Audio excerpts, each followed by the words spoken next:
వారిని అత్యంత పని గంటల తగ్గింపు, సమాన పనికి సమాన వేతనం కావాలని చెప్పేసి ఇవాళ వరకట్న మధ్యలో గృహహింస అనేక రకాల దాడులు జరుగుతున్నాయి. కాబట్టి ఇవన్నీ పోవాలి, సమాన పనికి సమానంగా డబ్బులు ఇవ్వాలి, అదేవిధంగా పని గంటలు తగ్గించాలని ఆ రోజు క్లరా జట్కి నాయకత్వంలో అనేక పోరాటాలు జరిగినాయి. ఆ పోరాటాల ఫలితంగానే ఐక్యరాజ్య సమితి ఈ మార్చి 8ని గుర్తించింది. అంటే ప్రపంచవ్యాప్తంగా దీన్ని అన్ని పార్టీలు కానీ ప్రభుత్వాలు, ప్రజా సంఘాలు అందరూ జరుపుకుంటారు. మహిళలకు హాలిడేస్ కూడా ఇస్తారు. మహిళలకు ఇది మన అందరి గురించి. అంటే మేము ఎందుకు ప్రత్యేకంగా ఇక్కడికి రావాల్సిన వచ్చిందంటే మీరు ఇవాళ శ్రామికులుగా మీరు ఎంత పడరాని పాటలు పడుతున్నారు మా కోసం, ప్రజల కోసం, అందరి కోసం. కాబట్టి మిమ్మల్ని అందరికీ ఇవాళ పురుషులు కూడా అందరూ రావాలి. ఇవాళ కలెక్టర్ని ఆహ్వానించడం, ఎస్పీ గారిని ఆహ్వానించడం, ఇవాళ మీ కమిషనర్ని కూడా ఆహ్వానించడం జరిగింది, సీతక్కని కూడా ఆహ్వానించడం జరిగింది. సీతక్క కూడా వస్తుంది, Khanapur MLA, both MLA, Adilabad MLA, MP గారు అందరినీ. అంటే ఇవాళ రాష్ట్రంలో కానీ దేశంలో జరుగుతున్నటువంటి మహిళల మీద జరుగుతున్నటువంటి దాడులు, అంటే మహిళల కోసం ఉన్నటువంటి చట్టాలను కూడా పూర్తిగా వాయిలేషన్ అవుతున్నాయి. మహిళలకు రక్షణ లేకుండా పోతున్నది.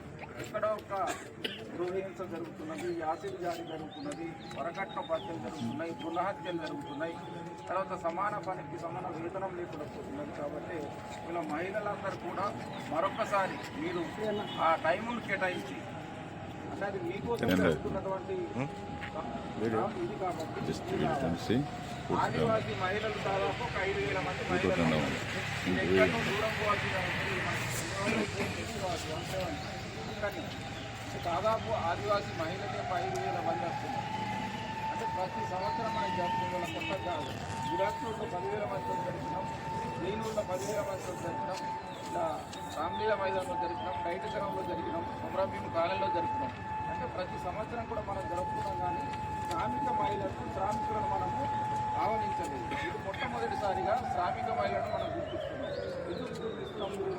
4 గంటల తీరాని శ్రమ చేస్తున్నారు. కాబట్టి ఇవాళ మనం ఖచ్చితంగా శ్రామిక మహిళలను గుర్తించి వీళ్ళను ఆహ్వానించి మేము మాకు తోచినటువంటి చాలువను, ఒక సవాళ్ళను గుర్తించి మేము సన్మానం చేయాలనుకుంటున్నాం. అందుకోసం తప్పకుండా ఆదివాసులుగా ఆదివాసీ హక్కుల పోరాట సమితి ఆదివాసీ మహిళా సంఘం కలిసి వాళ్ళు నిర్వహిస్తున్నాం. కాబట్టి మీ అందరూ కూడా సాధారణంగా పురుషులతో పాటు మహిళలందరూ కూడా మీరు అక్కడ వచ్చి పాల్గొనాలి అని చెప్పేసి విజ్ఞప్తి చేయాలి.